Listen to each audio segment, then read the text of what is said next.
hay una fuerte discusión sobre gravar intereses, gravar ganancias de capital y gravar de alguna manera herencias.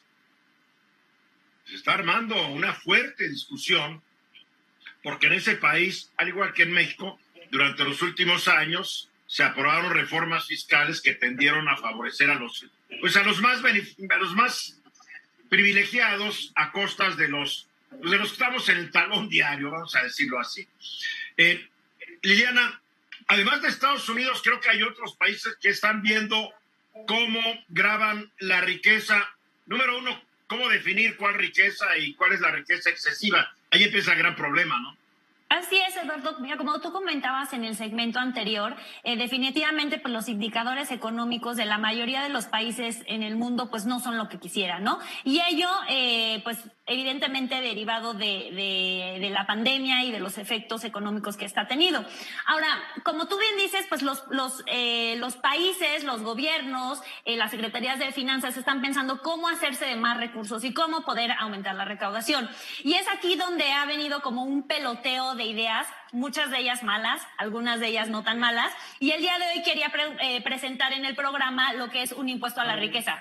Antes de que, porque cuando presenté este tema de Eduardo en el Twitter, bueno, se me vinieron los ataques de no estés dando ideas y no es estar dando ideas, es únicamente... ¿No te dijeron que eras comunista o socialista? Exacto, de todo. Porque, de caray, todo. en Estados Unidos se está discutiendo esto y los republicanos más conservadores dicen que es un gobierno socialista el de Joe Biden, ¿no? Exacto, y la verdad, Eduardo, es que yo quiero presentar este impuesto como para que lo conozcamos, para nuestro pues conocimiento fiscal en general, ¿no? Y no necesariamente porque yo considere que este impuesto se tiene que aplicar en México. De hecho, considero que no. Pero bueno, para entender un poquito más sobre este impuesto, te digo que en 1990 sí había dentro de la Organización para la Cooperación y Desarrollo Económicos, la OCDE, 12 países que hacían uso de este impuesto, pero actualmente, y yo la verdad creo que tiene mucho que ver con la poca efectividad de este impuesto, únicamente España, Suiza y Noruega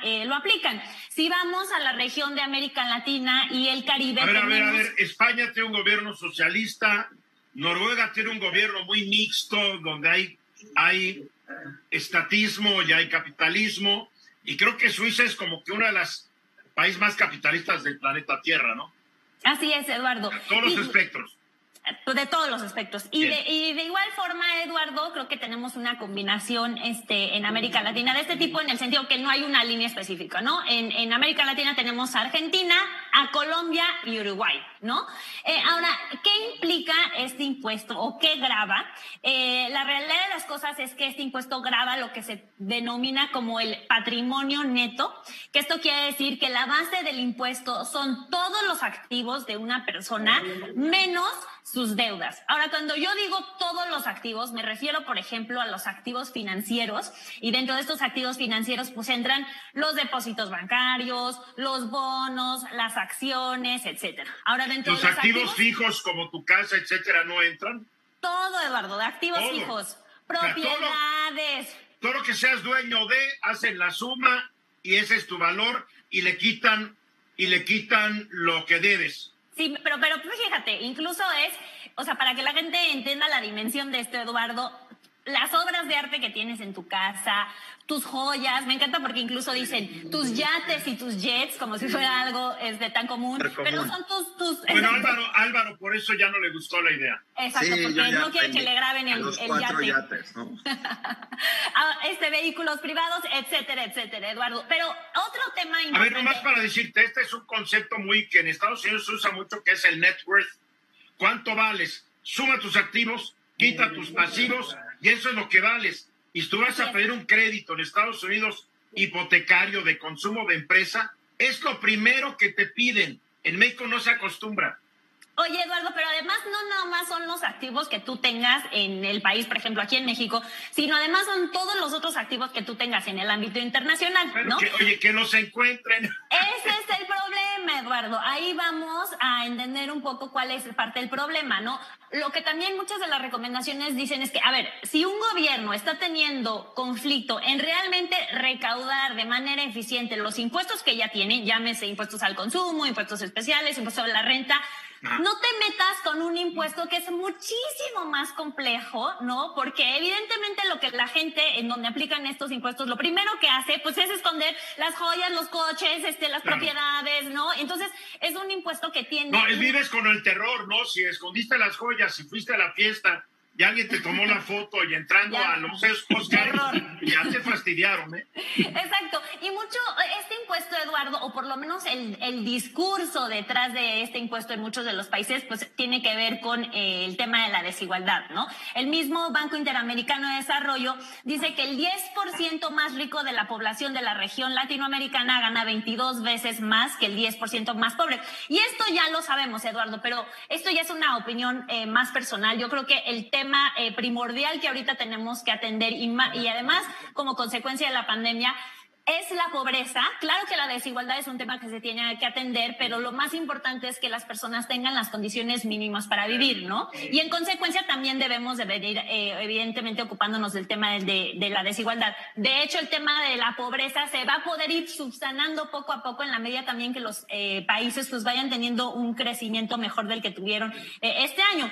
Ahora, otro de las recomendaciones que hacen los expertos, Eduardo, es el que te dice, bueno, también si tú quieres un sistema fiscal que sea un poco más progresivo y que pues castigue un poco más a los ricos y beneficie un poco más a los pobres, por decirlo de una manera muy simple, también tienes que fijarte en los gastos fiscales que están aplicando ese sistema, porque muchas veces los tratamientos preferenciales benefician más a los ricos que a los pobres. Entonces no necesariamente necesitas un impuesto de esta naturaleza que es tan complicado, ¿no? También tienes que evitar todo la planeación. Ya hay muchas manitas levantadas. Está bien que te caiga Álvaro, pero déjalo hablar. A ver, Hugo Páez. Oye, pero esta es una tendencia mundial, ¿no? Porque también ayer se anunció una ya plática muy avanzada entre Joe Biden, el ministro de Economía de Francia y de Alemania, para aplicar esto que llaman ellos un impuesto global.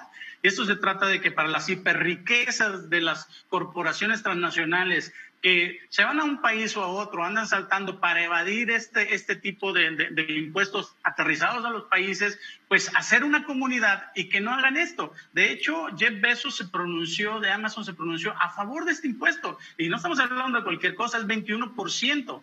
Francia no es el 21%, lo siento. La semana pasada lo comentamos en el programa. Hoy en Estados Unidos el impuesto a la renta a las empresas es del 21%.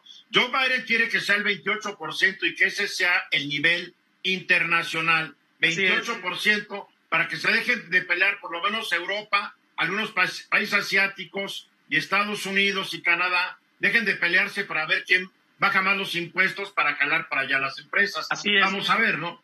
Francia estaba proponiendo un 12%.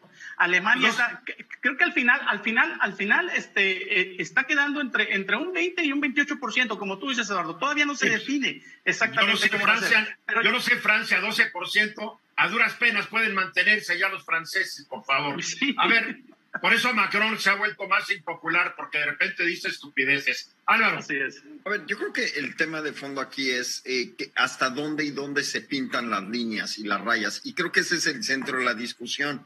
Porque, por supuesto, las hiperriquezas del mundo, un 28, un 29, un 30, estás hablando de un montón de dinero, pero claramente que no son personas que ni pagando eso se quedan desposeídas. Es decir, una persona como Jeff Bezos o como el mismo Elon Musk, que acaba de ser catalogado como la persona más rica del mundo la semana pasada, empieza a haber un discurso en el que las personas empiezan a hablar y en los grupos de poder se empiezan a hablar. Nos quedan 30 segundos. ¿Cómo es posible que la persona más rica del mundo nunca haya generado una empresa con un peso de rentabilidad, que es el caso de Elon Musk?